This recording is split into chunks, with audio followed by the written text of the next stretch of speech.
Hi everyone, this is Mr. No. Today I will show you how you can apply for Sri Lanka Electronic Travel Authorization. I will also show you how you can fill the digital arrival card which is required. So first you need to come to this website eta.gov.lak. So after coming, you should be very careful because there are many scam sites and that extract money. So for applying for electronic travel authorization from India, there is no fees, absolutely zero fees as of now. I'm recording this video on 7th November 2024. There is zero fees that is required. So you can come to this website. Here you will see electronic travel official website of Department of Immigration and Immigration. For a short visit to Sri Lanka, you can get an ETA with effect from 1st of January 2012. Now, after coming here, you can see fees. So this is applicable for various other countries. For South Asian Association for Regional Cooperation countries, the price is different compared to other countries. So this is the tourist visa entry for 30 days and multiple entry visa, business visa with multiple entries, and this is the transit visa. So you can see the cost that is mentioned here for various countries. For India, it is free. Now, if you come to apply, you just click on this apply button. It will take you to this play page. So here you will see that a declaration saying that whatever information you provide is correct, true and accurate to best of your knowledge and belief. So all ETA holders should be able to prove a round trip ticket to show at the port of entry in Sri Lanka. It is not required for filling this form, but when you enter Sri Lanka, you might need to show a round trip ticket, that is a return ticket is necessary, and you should have an evidence of sufficient funds to cover your expenses in Sri Lanka. It could be bank statement. For me, they didn't ask, but I did have bank statement in my documents. So employment, holder of ETA should not engage in any form of employment, paid or unpaid, or in any trade or business other than specified in the ETA. So fees and payment depends on what type of country from where you apply. For India, there is no fees. Now, after going through all these things, you can click on I agree. Now you will come across submit application, preview application, payment options, ETA confirmation. So I'm applying for an individual. You can apply for a group, apply for a third party. So this is business purpose ETA. This is tourist ETA. So I'm applying for tourist ETA. I'll say apply for an individual. So now here I can put in my surname as per passport. So if you hover over this, you can see the how to fill. Mark Taylor. Taylor would be the last name. Other name given names. So here you see this would be a middle name. This mark would be your first name. So they have neatly provided that information. Even though the website looks old, they have all the information that is there in place.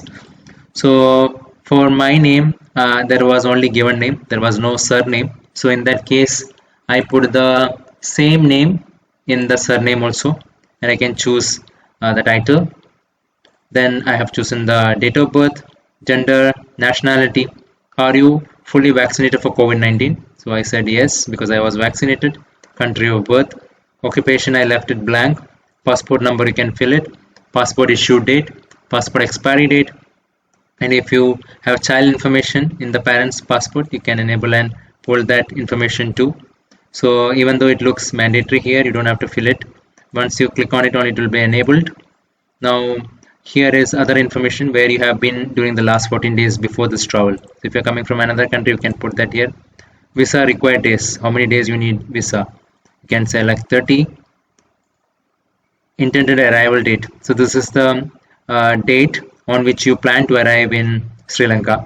Purpose of visit, you can put sightseeing or holidaying. There are various other things there. You can say sightseeing or holidaying. Port of departure, airline vessel. This is not required as of now because you will fill this information in digital arrival card. So after putting all this information, you can put in your contact details. So for this, this is your contact details in your country. You can put the contact details in your country as per the passport. In address in Sri Lanka, you can put the hotel. You might be staying in multiple hotels. You can put the hotel to which you will be leaving immediately after arriving in Sri Lanka. So I put that information there. So email address and telephone number, I have again put the India telephone number. So do you have a valid residence visa to Sri Lanka? No. Are you currently in Sri Lanka with a valid ETA or obtained an extension visa? No. Do you have multiple entry visit to Sri Lanka? No. So I would like to inform that above information is correct. Then after filling all this information, I click on next. So it will ask you to review the information. So since India doesn't need any fees for payment, it didn't ask for any payment. So there is no payment that was required. But for other countries, you might need to make a payment. Then after that, you will get an ETA confirmation using which you can check the status of that ETA. For me, around 25 minutes is all it took to get the approval email. So it came in my email within 25 minutes, ETA number, name, passport number. It says that we are pleased to inform your application for free ETA has been approved. So I took a printout of this document. It is not required. It is good to have this document with you as a printout. But if they scan your passport, they will be able to fetch all this information because it's all digital. Now, apart from this information or document, you will need to fill an arrival card. So you might have seen earlier during immigration, there used to be a card that is been filled by foreigners.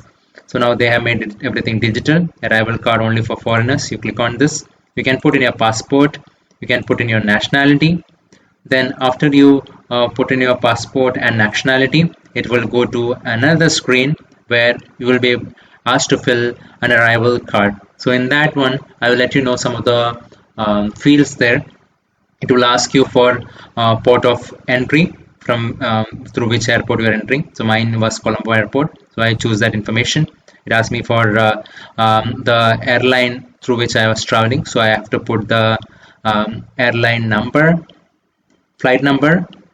Then it asks me for tentative arrival date, departure, port of departure, or the country to which I am departing.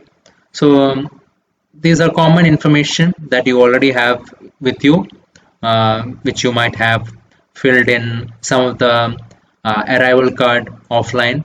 When you have traveled to other countries, you have filled. The same thing is available in a digital format. So you will not get any confirmation on that. So once you submit the information, this will be passed on to the Department of Immigration and Immigration of Sri Lanka. So that is all you need for your travel to Sri Lanka when you're traveling from India. So one more thing I noticed is that I saw this mobile company from which I took the SIM card. So I'll let you know how to take that SIM card also. After arriving at Colombo Airport, outside the Colombo Airport, I found this new prepaid eSIM tourist SIM, which they have eSIM and physical SIM also. They have 15 GB plus local and voice unlimited for 7 days validity for around $2.99, around $3. I could get this. This is good enough. I think it is better than most of the countries that I visited because it offers 15 GB of data for around $3. So you just need to provide your passport and it will get activated instantly. So I hope this information is useful for your Sri Lanka trip. Thank you very much. Subscribe now and press the bell icon. Never miss an update.